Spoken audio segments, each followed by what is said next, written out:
કાજુ પિસ્તાની બરફી આપણી બની ગઈ રક્ષાબંધનની. આજે આપણે કાજુ પિસ્તા બરફી બનાવવાનું છે. તો એના માટે મેં અડધી વાટકી આ પિસ્તા લીધા છે. એ ગરમ પાણીમાં બોળાવી દીધા છે. અને 250 ગ્રામ કાજુ લીધા છે. આ 1 વાટકી ખાંડ ને મિલ્ક પાવડર અડધી વાટકી લીધા છે. આટલા વસ્તુથી મેં બનાવવાની છે. હવે આપણે આ ગરમ પાણીમાં પિસ્તા મૂકેલા છે. હવે આ પિસ્તાને આપણે ઉપરનો સટલો કાઢી નાખીએ. સટલો નહીં નાખવાનો આમાં, આવી રીતે આપણે કાઢી લઈએ. ગરમ પાણીમાં નાખવાનો તો જલ્દી થઈ જાય, સટલો જલ્દી નીકળી જાય. આમાં આપણે સટલો નાખીએ ને આમાં આપણે દાણા નાખી દઈએ. પછી આવી રીતે કાઢી લેવાનો, તરત નીકળી જાય. આવી રીતે મેં બધા કાઢી લેવા, પછી મેં બતાવવા તમને. એટલા તો સટલા નીકળી ગયા.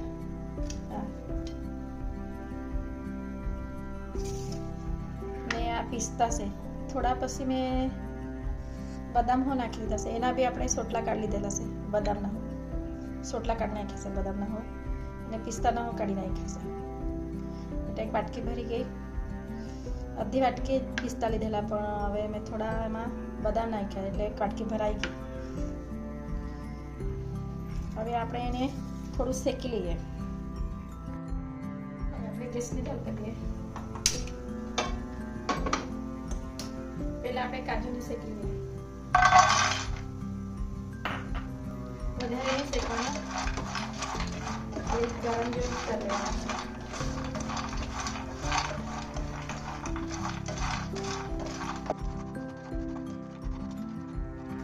આપણા કાજુ શેકાઈ ગયા. ગેસને બંધ કરી દઉં. હવે આપણે એને કાઢી લઈએ અને ઠંડુ કરવા મૂકી દઈએ. હવે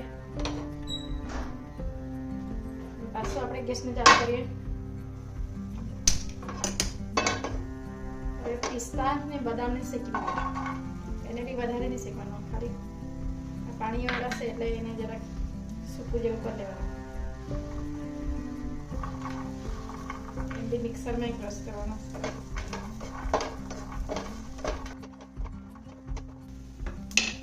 હવે ગેસ બંધ કરી દઈએ. આને બી હવે ગરમ થઈ ગયા. એને પણ આપણે કાઢી દઈએ. આને બી આપણે ઠંડુ કરવા મૂકી દઈએ.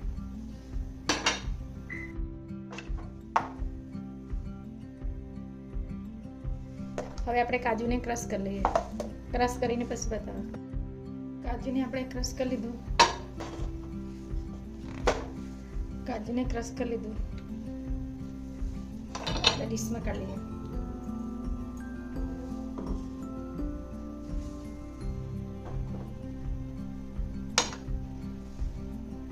બદામ પિસ્તાને હું ક્રશ કરી લઈએ. આપણે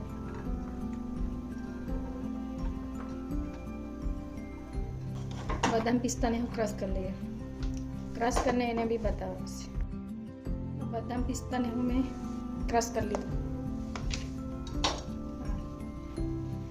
થોડું મોટું જ કરી નાખ્યું.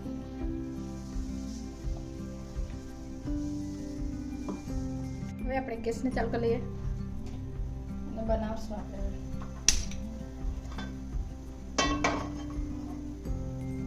એમાં 1 કપ આપણે દૂધ નાખી દઈએ. અડધી વાટકી મિલ્ક પાવડર,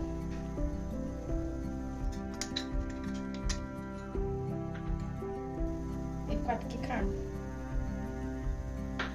હવે એને મિક્સ કરી દઈએ.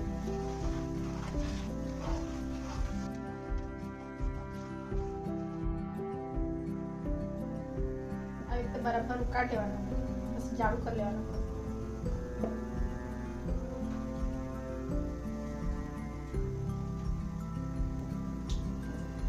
હવે મેં અડધી ચમચી વેલચીના પાવડર નાખી. વેલચીના પાવડર મેં મિક્સરમાં ક્રશ કરીને મૂકી. મેં કંઈ બી બનાવું મીઠાઈ તો કામ આવી જાય તરત જ. આ બદામ પિસ્તા મોટું ક્રશ કરેલું છે. ચાવી ચાવીને ખાવાનું મજા આવી જાય.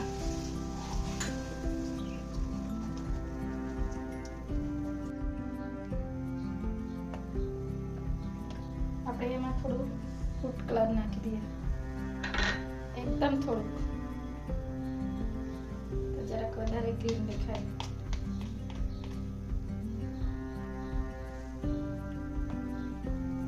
નામ પૂરતું એકદમ મિક્સ કરવાનું બરાબર.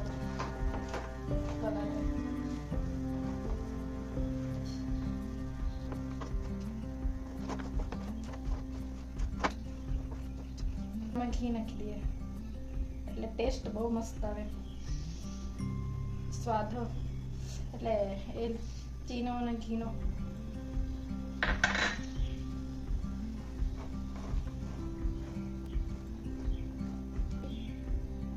પિસ્તા કલર નાખી દઈને બનાવે, પણ આને મેંદાના લોટથી બનાવે, પણ મેં મેંદાના લોઠો નહીં નાખેલો ને ઘઉંના લોઠો નહીં નાખેલો. કાજુ, પિસ્તા અને બદામથી જ બનાવેલું છે કે આપણે ઉપવાસમાં ખવાઈ શકે. હવે શ્રાવણ ચાલતો હશે તો ઉપવાસમાં ખવાઈ શકે. અને મેં આ રક્ષાબંધન સારું બનાવતી છું એટલે ઉપવાસમાં ખવાય ને રક્ષાબંધનને દિવસો કામ આવી જાય.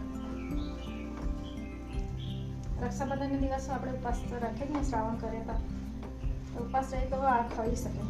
એટલે મેં આ ત્રણેય વસ્તુને બનાવીશ. આપણે ઉપવાસો આપણને તૂટી નહીં શકે, લોટથી બનાવવાના તો આપણાથી ખવાય અને ભગવાનને હું ચડાવાયા એકદમ ડીમ પર જ શેકવાનો, ફૂલપત્તો ચોટાઈ આવે અને બળી હો જાય. ડીમ પર સ્વાદ સારો આવે. શ્રાવણ ઉપવાસ કરવાનો તો કઈ ને કઈ તો જોઈએ જ. અને આ રક્ષાબંધન માટે કામ આવે છે, સ્પેશિયલ રક્ષાબંધન માટે બનાવતી છે. ગોળ આવી રીતે ચમચાને ભરાવ કરવાનો, ગોળ ગોળ બરાબર ચડી જાય. ચડાવી બરાબર લેવાનું, શેકાઈ જેવું જ જાય.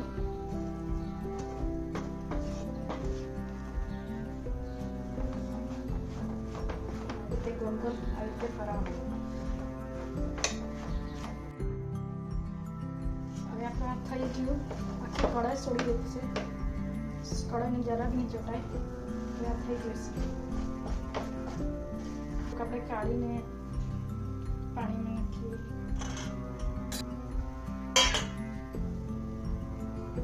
આ થઈ જતું છે એટલે આ થઈ ગયું.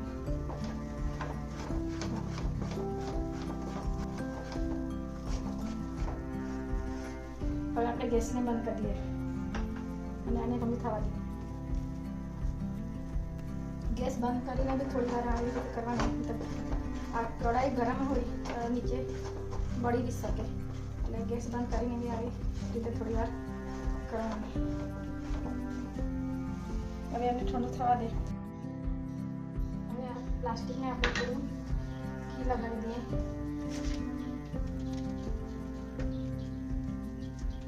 એના પર આપણે કાઢી લઈએ. હવે આ ઠંડુ થઈ ગયું છે. હાથને થોડું ઘી ચોપી લઈએ.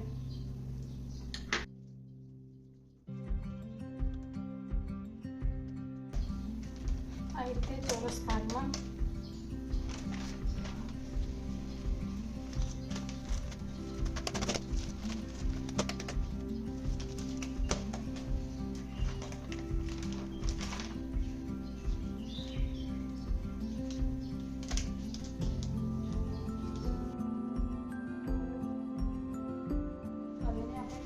વર્ક લગાડીએ.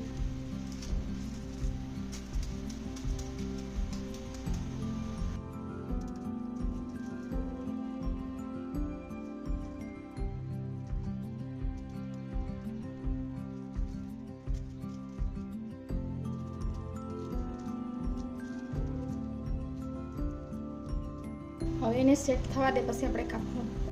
હવે એને આપણે ચીરી પાડી લઈએ. પછી એકદમ ઠંડુ થઈ જાય પછી નહીં થાય નહીં.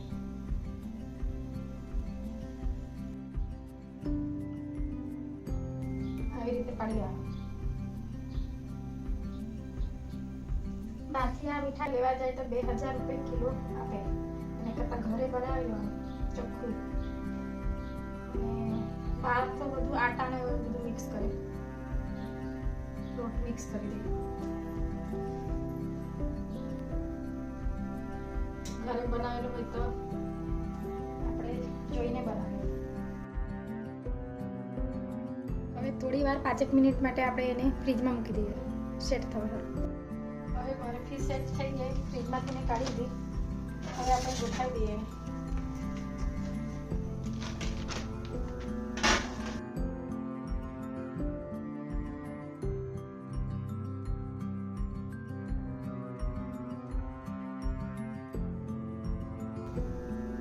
આવી રીતે આપણે બધી ગોઠવી દઈએ.